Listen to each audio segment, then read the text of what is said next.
নমস্কাৰ এমতে অসমৰ প্ৰত্যেকগৰাকী জনসাধাৰণলৈ দিবলৈ লৈছো বিগ ব্ৰেকিং নিউজ। উৰিষ্যাত ভয়ংকৰ ৰেল দুৰ্ঘটনা সংঘটিত হৈছে। ইতিমধ্যে আমাৰ হাতত আহি পৰিছে ভয়ংকৰ তথ্য। উৰিষ্যাত ৰেল দুৰ্ঘটনা কেনেকৈ হৈছিল, অসমৰ এজন যুৱকৰ ভয়ংকৰ বৰ্ণনা এতিয়া আপোনালোকক স্ক্ৰীনত যুৱকজনক দেখুৱাই আছো। এই যুৱকজনে কিন্তু উৰিষ্যাত দুৰ্ঘটনা হোৱা ৰেলৰ বিৱৰণ দিছে, কেনেকৈ দুৰ্ঘটনা সংঘটিত হৈছিল উৰিষ্যাত আপোনালোকক বিস্তাৰিত সবিশেষ জনাই আছো। ভিডিঅ'টোৰ মাজত ভিডিঅ'টো স্কিপ নকৰি প্ৰথমৰ পৰা শেষলৈ চাই থাকক। ভয়ংকৰ ৰেল দুৰ্ঘটনাৰ সাক্ষী হৈ ৰল অসমৰ বিশ্বনাথৰ এজন যুৱক। অসমৰ বিশ্বনাথৰ যুৱকজন কিন্তু সাক্ষী হৈ ৰৈছে ৰেল দুৰ্ঘটনাৰ প্ৰতিটো মুহূৰ্তৰ শিহৰণকাৰী বিৱৰণ দিছে যুৱকজনে।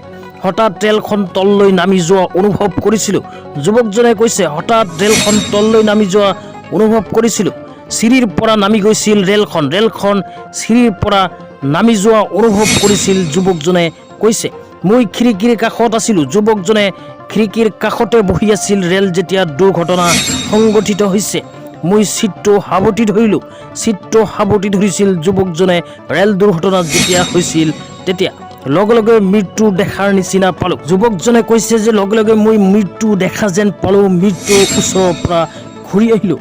মোৰ আগফালে থকা ডবাত অত পৰি যোৱা দেখিলোঁ। দেখা পালোঁ, যুৱকজনে কৈছে। আহত অসমৰ বিশ্বনাথৰ দীপক দাস নামৰ যাত্ৰীজনৰ শিহৰণকাৰী বৰ্ণনা। ল'ৰাজনৰ নাম দীপক দাস। ভয়ংকৰ ৰেল দুৰ্ঘটনাৰ সাক্ষী হৈ ৰল অসমৰ বিশ্বনাথৰ এজন যুৱক। তাৰপিছত আৰু কোৱা হৈছে, দুৰ্ঘটনাৰ প্ৰতিটো মুহূৰ্তৰ শিহৰণকাৰী বিৱৰণ দিলে দীপক দাসে। তো দুৰ্ঘটনাৰ প্ৰতিটো মুহূৰ্তৰে শিহৰণকাৰী বিৱৰণ দিছে দীপক দাসে, কেনেকৈ সংঘটিত হৈছিল উৰিষ্যাৰ ভয়ংকৰ ৰেল দুৰ্ঘটনা।